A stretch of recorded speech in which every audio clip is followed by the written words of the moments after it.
पर माँ ब्रह्मचारिणी की कथा। एक बहुत पुरानी बात है, जब पर्वतराज हिमालय की पुत्री देवी पार्वती ने एक गहरा संकल्प लिया था। उनके मन में बस एक ही इच्छा थी, भगवान शिव को अपने पति के रूप में पाना। ये कोई साधारण इच्छा नहीं थी। भगवान शिव को प्रसन्न करना अत्यंत कठिन था, क्योंकि वे गहन तपस्या में लीन रहते थे। पर पार्वती जी का निश्चय अटल था। उन्हें पता था कि इस मार्ग पर चलने के लिए उन्हें किसी ज्ञानी के मार्गदर्शन की आवश्यकता होगी। उन्होंने अपने मन में सही दिशा पाने की प्रार्थना की। तभी आकाश से एक दिव्य प्रकाश के साथ महर्षि नारद प्रकट हुए। उनकी वीणा की मधुर ध्वनि से पूरा वातावरण गूंज उठा। पार्वती जी ने नारद मुनि को प्रणाम किया और अपने हृदय की बात बताई। उन्होंने कहा, हे मुनिवर, मैं भगवान शिव को अपने पति के रूप में पाना चाहती हूँ। कृपया मुझे मार्ग दिखाएं। नारद मुनि ने पार्वती जी की दृढ़ भक्ति को समझा और उन्हें कठोर तपस्या करने की सलाह दी। उन्होंने बताया कि केवल सच्ची तपस्या से ही भगवान शिव प्रसन्न हो सकते हैं। नारद मुनि के मार्गदर्शन पर चलते हुए पार्वती जी ने अपनी तपस्या प्रारंभ की। उन्होंने एक शांत और पवित्र स्थान चुना, जहां वे एकाग्रता से ध्यान कर सके। उनकी तपस्या का पहला चरण बहुत कठिन था।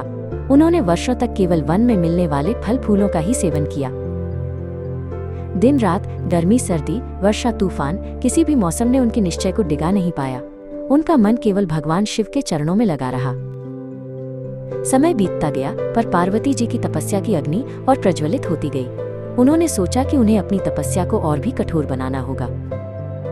अब उन्होंने फल फूलों का त्याग कर दिया। उनकी खुराक केवल बेलपत्र और सूखी घास तक सीमित हो गई। ये तपस्या का दूसरा अत्यंत कठिन चरण था।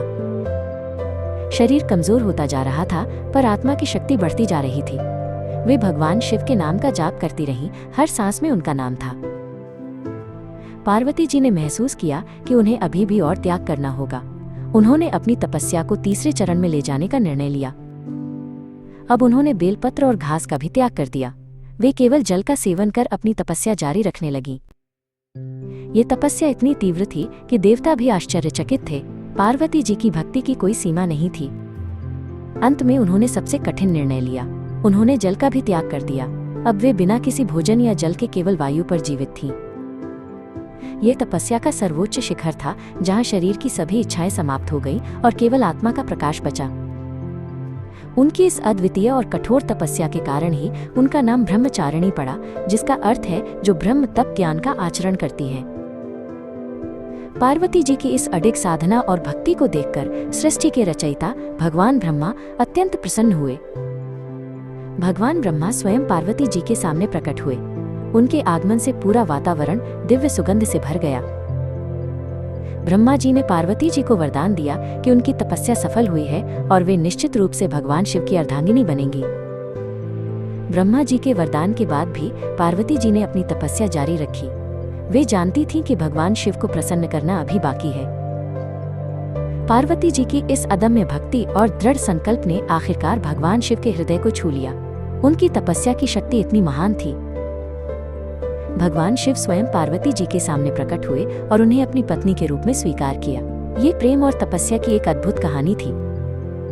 माँ ब्रह्मचारिणी की उपासना से हमें तप, संयम, शांति, धैर्य और आत्मबल की प्राप्ति होती है। उनकी कृपा से आत्मविश्वास बढ़ता है और जीवन की हर कठिनाई से लड़ने की शक्ति मिलती है। यदि आपको ये पौराणिक कथा पसंद आई हो तो कृपया मेरे चैनल स्टोरी बुक सेंट्रल को लाइक, शेयर और सब्सक्राइब करें।